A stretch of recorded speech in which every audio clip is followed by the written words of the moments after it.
Ευχαριστώ, κύριε Πρόεδρε. Κυρίες και κύριοι συνάδελφοι, η κυβέρνηση ολισθαίνει από κατήφορο σε κατήφορο. Πριν από λίγο, με τροπολογία του κυρίου Χουιαράκη, πάγωσε μέχρι το 2018 τη μισθολογική ορίμανση και προαγωγή αστυνομικών, πυροσβεστών, στρατιωτικών, όλων δηλαδή των ειδικών μισθολογίων.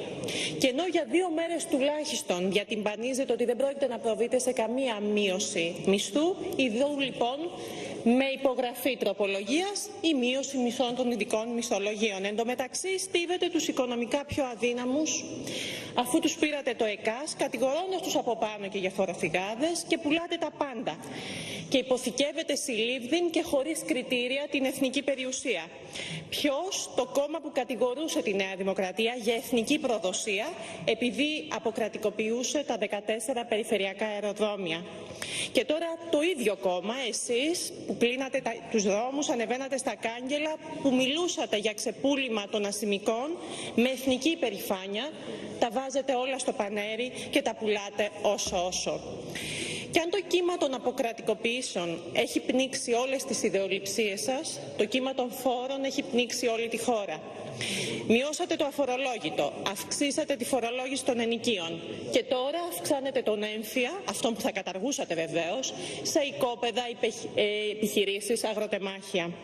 Φορολογήσατε τα μερίσματα, ξετινάξατε τους αγρότες, αυξάνετε το φόρο στα τσιγάρα, τον ειδικό φόρο κατανάλωσης στην μπύρα, φέρνετε μαϊμού επιστολές υποτιθέμενης συγκατάθεσης των Ελλήνων μικρών ζηθοποιών.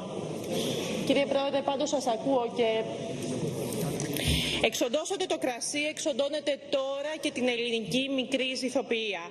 Αλήθεια αναρωτιέμαι, οι ανεξάρτητοι Έλληνες τι γνώμη έχουν για την φορολόγηση αυτή? Αυξάνετε το φόρο στον καφέ, στη βενζίνη, στο πετρέλαιο θέρμανσης.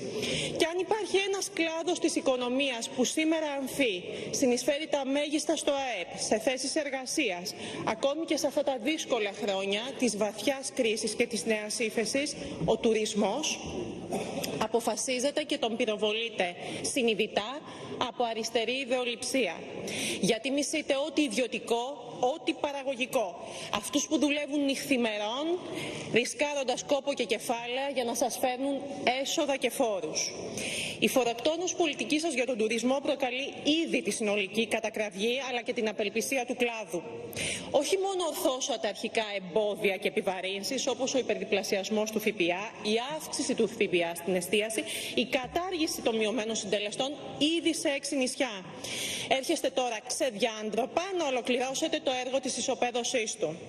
Με την αύξηση του συντελεστή ΦΠΑ από το 23 στο 24 πλήττεται ανεπανόρθωτα το τουριστικό προϊόν της χώρας.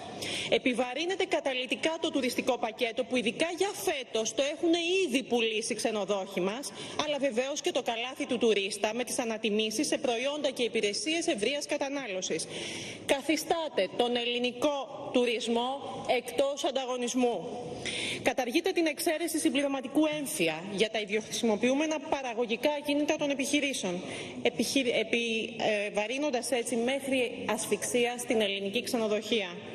Ήδη πρώτες ενδείξεις από τον τουριστικό κλάδο υπολογίζουν πρόσθετη επιβάρυνση 30 έως 50% σε σχέση με τον έμφυα που πλήρωσαν το 2015.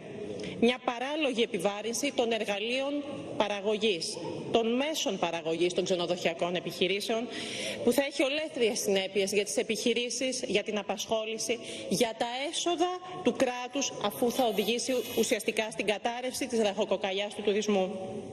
Καταργείτε τους μειωμένους συντελεστές ΦΠΑ σε 11 ακόμη νησιά, πέρα από τα 6 που προλάβατε να καταργήσετε από τον Οκτώβριο του 2015, απεμπολώντας την κατάκτηση της ελληνικής νησιωτικότητας. Αναρωτιέμαι τι έχει να πει ο κατά τα άλλα λαλίστατος η κυβερνήτης σας, ο κύριος Καμένος, ο οποίος τον Απρίλιο του 2015 είχε πει σε τηλεοπτική εκπομπή: δεν πρόκειται να ανέβει ο ΦΠΑ στα νησιά, δεν θα κάνουμε πίσω στο ΦΠΑ στα νησιά με τίποτα. Ποτέ, τέλος. Οδηγείται στην απελπισία το σύνολο του κλάδου με τη νέα φορολέλαφα που ακούει στο όνομα φόρος διαμονής στα ξενοδοχεία ήδη από το 2018. Και σαν να μην έφταναν όλα αυτά, οι έμμεσοι φόροι που εμπνευστήκατε, εκτός του ότι τεινάζουν στον αέρα το καλάθι της νοικοκυράς και τον προϋπολογισμό κάθε ελληνικής μικρομεσαίας οικογένειας, δημιουργούν ένα πανάκριβο πλέον τουριστικό προϊόν. Δώρο βεβαίως απλόχερο στους ανταγωνιστές μας. Εκτινάσετε το κόστος στην εστίαση, στον καφέ, στα αλκοολούχα ποτά, στα εισιτήρια των μουσείων, στα καύσιμα, στα τέλη ταξινόμησης των αυτοκινήτων, στη σταθερή τηλεφωνία, στο ίντερνετ, στη θέρμανση. Σε όλο το φάσμα των βασικών προϊόντων και υπηρεσιών που ακριβένουν τελικά το τουριστικό πακέτο και πλήττουν όλες τις συναφές επιχειρήσεις. Τουριστικά λεωφορεία, ταξιδιωτικά γραφεία, επιχειρήσεις ενοικιάσεως αυτοκινήτων. Άρα, για να ρωτιέμαι, είναι αυτό το δίθεν φιλοεπιχειρηματικό πνεύμα που υποσχέθηκε ο Πρωθυπουργός στη συνάντηση με τους κοινωνικούς εταίρους ανήμερα των φώτων του 2015 τώρα, προκειμένου να τους αποσπάσει τη συνένεση για την αύξηση των εργοδοτικών εισφορών. Φόροι παντού. Φόροι αριστεροί, φόροι δικής σας έμπνευσης και δικής σας ιδιοκτησίας. Στίβετε τους πάντες για να μην αγγίξετε τις αγαπημένες σας δαπάνες του δημοσίου την ίδια ώρα που αυξάνετε τον κομματικό στρατό και έχετε το θράσος να μιλάτε ακόμη για κοινωνική δικαιοσύνη και κόκκινες γραμμές. Καμαρώστε. Σας παρακαλώ πολύ να ολοκληρώσετε τη φράση σας. Από το ένα λεπτό, ΣΥΡΙΖΑ. Όχι ένα λεπτό, ο σκληρός διαπραγματευτής που μας φόρτωσε με 9 δις μέτρα. ΣΥΡΙΖΑ, ο πολέμιος των μνημονίων που φέρνει τα μνημόνια πια δυο πακέτο. ΣΥΡΙΖΑ, το κόμμα που ξεκίνησε από τη ριζοσπαστική αριστερά και τα κινήματα για να φτάσει σήμερα στην νέο φιλελεύθερη αριστερά και να γλύφει ό,τι έφτιανε και καταριόταν. Μην ξαναμιλήσετε για κόκκινες γραμμές. Το μόνο κόκκινο που θα έπρεπε να υπάρχει πάνω σας είναι η ντροπή και το κοκκίνισμα για τα ψέματα και την εξαπάτηση του ελληνικού λαού.